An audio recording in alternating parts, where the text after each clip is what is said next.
Assalamualaikum warahmatullahi wabarakatuh. Di kesempatan kali ini saya akan menjelaskan mengenai filsafat Prasokrates yang berisikan mengenai pemikiran tokoh-tokoh filsafat pada masa tersebut. Tanpa berlama-lama, berikut penjelasannya dan semoga bisa bermanfaat. Tokoh filsafat Prasokrates yang pertama adalah Thales. Thales adalah seorang filsuf Yunani kuno yang berasal dari Miletus, pantai barat Turki. Thales dalam pemikirannya menyatakan bahwa air adalah prinsip dasar segala sesuatu, sebab air mampu tampil dalam segala bentuk. Pandangan Thales tersebut adalah bagaimana bahan makanan setiap makhluk hidup mengandung air, dan setiap makhluk hidup memerlukan air. Pemikiran Thales ini berasal dari pengalamannya saat berkelana ke Mesir dan melihat betapa bergantungnya rakyat Mesir kepada sungai Nil. Thales juga mengemukakan bahwa bumi terletak di atas air. Dari pendapat itu kita artikan bahwa apa yang disebut sebagai asas pertama dari alam semesta adalah air. Tokoh yang kedua yaitu Anaximandros. Anaximandros adalah seorang murid dari Thales yang berasal dari kota yang sama. Anaximandros mengkritik pandangan gurunya mengenai air sebagai prinsip dasar dari segala sesuatu.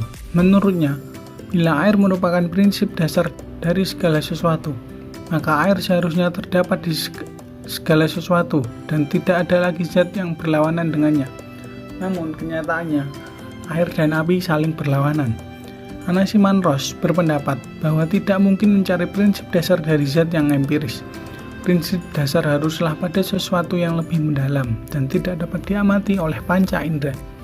Anaximandros mengatakan bahwa prinsip dasar segala sesuatu adalah to apeiron, yang artinya tidak terbatas. Menurutnya, to apeiron berasal dari segala sesuatu yang berlawanan.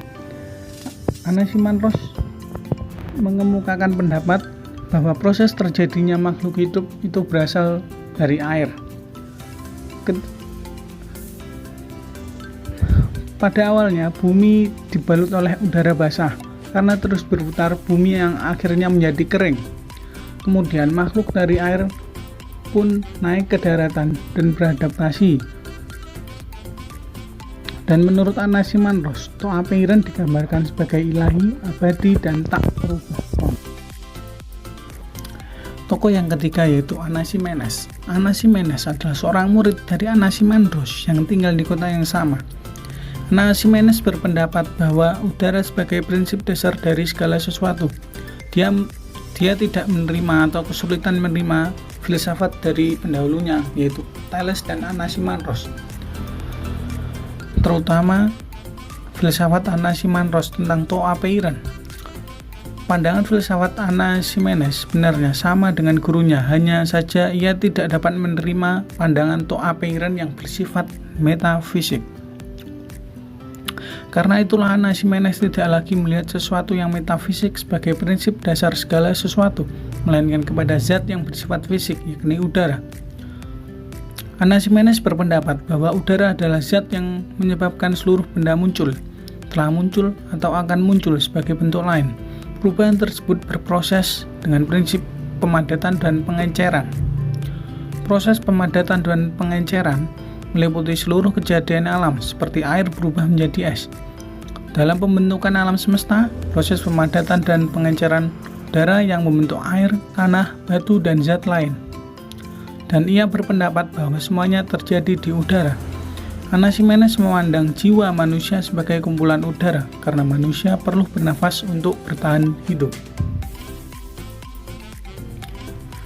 Tokoh yang keempat yaitu Heraklitos. Heraklitos adalah seorang filsuf yang lahir di Efesus, Asia Kecil. Ia hidup sekitar abad ke-5 sebelum Masehi. Menurut Heraklitos, alam semesta ini selalu dalam keadaan berubah. Pengetahuan yang benar baginya tentu saja pengetahuan yang sesuai realitas. Pengetahuan yang sifatnya berubah adalah benar. Satu-satunya realitas adalah berubah. Tidak ada yang tetap, semuanya berubah menjadi.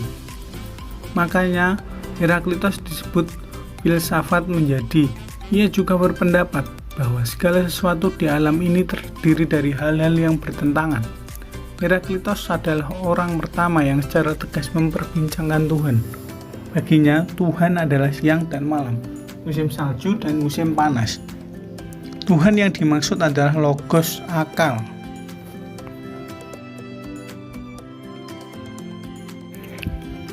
Pandangan-pandangan yang diutarakan Heraklitos diantaranya, yang pertama adalah logos.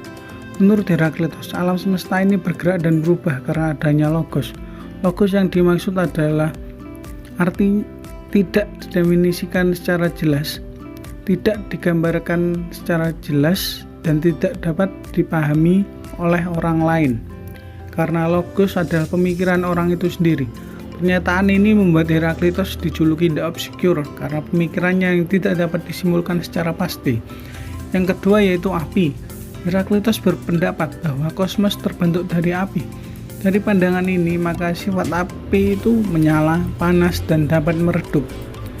Atau api adalah sesuatu lambang proses hidup dari ada hingga mati. Yang ketiga yaitu harmoni.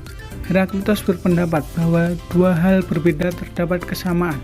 Perbedaan-perbedaan di alam semesta ini memiliki keterkaitan satu dengan lainnya. Dari hal-hal yang berbeda tersebut, inilah tercipta sebuah harmoni kehidupan yang saling melengkapi.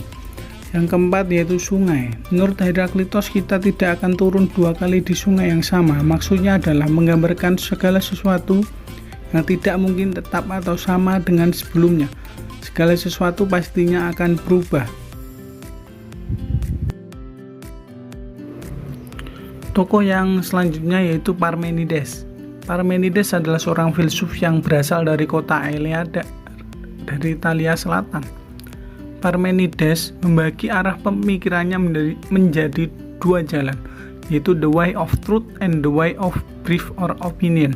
Pembagian ini dilatar belakangi oleh keyakinannya tentang kebenaran tunggal dan kebenaran yang semu. Berikutnya adalah mengenai jalan kebenaran, the way of truth. Jalan kebenaran adalah keyakinan bahwa yang ada itu ada. Parmenides tidak mendefinisikan apa yang dimaksud yang ada, namun menyebutkan sifatnya. Menurutnya, yang ada bersifat meliputi segala sesuatu, tidak bergerak, tidak berubah, tidak terhancurkan, tidak tergoyahkan, dan tidak dapat disangkal eksistensinya. Parmenides juga menyatakan konsekuensi-konsekuensinya. Yang pertama, yang ada adalah satu dan tak terbagi, sedangkan pluralitas tidak mungkin. Hal ini dikarenakan tidak ada sesuatu yang dapat memisahkan yang ada. Kedua, yang ada tidak dijadikan dan tidak dapat dimusnahkan. Dengan kata lain, yang ada bersifat kekal dan tak terubahkan. Yang ketiga, yang ada itu sempurna, seperti bola yang jaraknya dari pusat ke permukaan semuanya sama. Menurut Parmenides, yang ada itu bulat dan mengisi semua tempat. Yang keempat, karena yang ada mengisi semua tempat, maka disimpulkan bahwa tidak ada ruang kosong. Artinya, menerima bahwa di luar yang ada masih ada sesuatu yang lain.